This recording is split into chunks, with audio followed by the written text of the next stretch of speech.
Hello বন্ধুরা, আমি তোমাদেরকে দেখো ঠেকুয়া বানিয়ে দেখাবো। এই ছট পুজো উপলক্ষে আমি প্রত্যেকবারই ঠেকুয়া বানাই। গতবারও আমার দেওয়া আছে আমার চ্যানেলে, এবারও তোমাদেরকে বানিয়ে দেখাচ্ছি ঠেকুয়া। দেখো এই যে এখানে আমি দেখো 2 কাপ ময়দা নিয়েছি, চায়ের কাপের 2 কাপ, এই যে এই কাপের 2 কাপ আমি ময়দা নিয়েছি। এখানে নিয়েছি 1 কাপ আটা আর 1 কাপ সুজি, আর চিনিও নিয়েছি আমি 2 কাপ চিনি নিয়েছি। আর এই যে এই মশলাটা বাজারে কিনতে পাওয়া যায়, এই ছট পুজো উপলক্ষে নিয়ে বসে এই মশলাটা। আর মৌরি আছে সাথে, আর ঘি, এটা তো লাগবেই। এবার দেখো এই যে আমি একটা পাত্র নিয়েছি, এই পাত্রে এই দেখো ময়দা 2 কাপ ঢেলে দিলাম। তারপরে এই যে আটাটা দিয়ে দিচ্ছি, সুজিটা দিয়ে দিলাম। এবার সব ভালো করে মিশিয়ে নিচ্ছি। আর এই মশলাটা আমি এর সাথে দিয়ে দিলাম, মৌরিগুলোও দিয়ে দিলাম। আবার মিশিয়ে নিচ্ছি ভালো করে।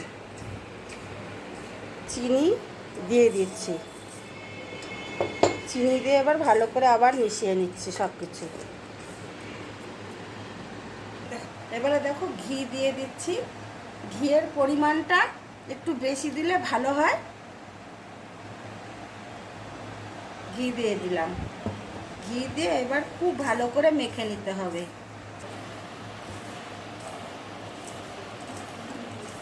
দেখো আমার খুব ভালো মতন করে মাখা হয়ে গেছে। এবারে আমি এই যে দুধ দিয়ে এটা মেখে নেব। জল দিয়েও মাখা যায়, দুধ দিলে বেশি স্বাদ হবে, সেজন্য আমি দুধ দিয়ে করছি।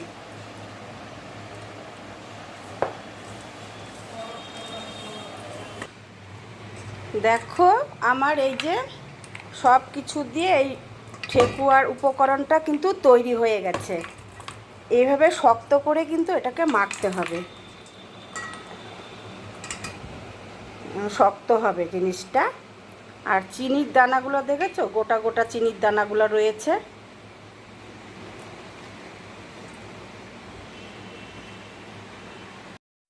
দেখো আমি 2টো ছাঁচ নিয়েছি। এই ছাঁচের মধ্যে এবারে আমি এই যে এভাবে গোল গোল করে নিচ্ছি, করে নিয়ে ছাঁচের মধ্যে দেব। ছাঁচের মধ্যে দেখো দিচ্ছি।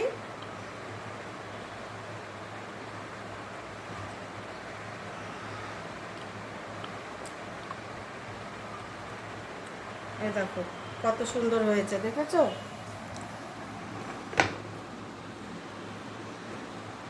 আবার এবারে আমি এই ছাঁচটাটা দিচ্ছি, দেখো।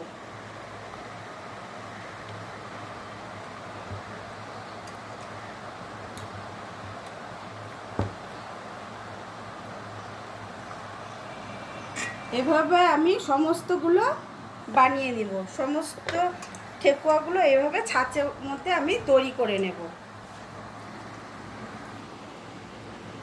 এবারে আমি ফ্রাই প্যান বসিয়েছি। ফ্রাই প্যানে আমি তেল দিয়ে দিচ্ছি, এই যে রিফাইন অয়েল দিয়ে দিলাম, ঘি। আর যদি মনে করো তোমরা পুরোটা ঘিতে করবে তাহলে ঘিতেও করতে পারো। আমি সাদা তেলের সাথে ঘি মিশিয়ে ভাজবো ঠেকুয়াগুলোকে। গ্যাসের ফ্লেমটা কমিয়ে দিচ্ছি, কমিয়ে দিয়ে আমি ঠেকুয়াগুলো ভেজে নেব।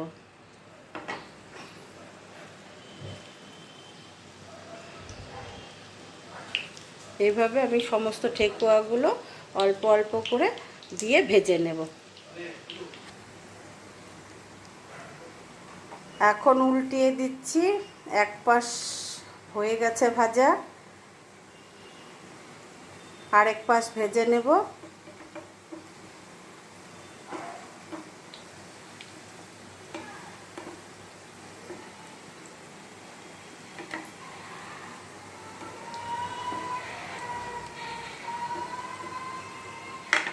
হয়ে গেছে, এরকম লালচে লালচে করে ভাজতে হবে। দেখো আমি নামিয়ে দিচ্ছি।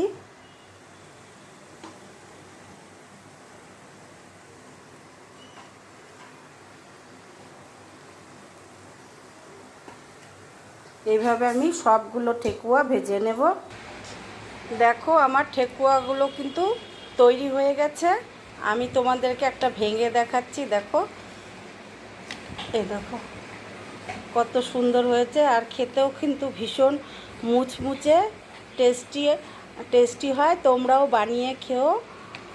এভাবে অনেক দিন রেখেও বাইরে মানে তোমার কৌটোর মধ্যে ভরে রেখেও খাওয়া যায়। ঠিক আছে বন্ধুরা, তোমাদের ভালো লাগলে আমাকে লাইক কমেন্ট করে জানিও, শেয়ার করো। সকলে ভালো থেকো, সুস্থ থেকো।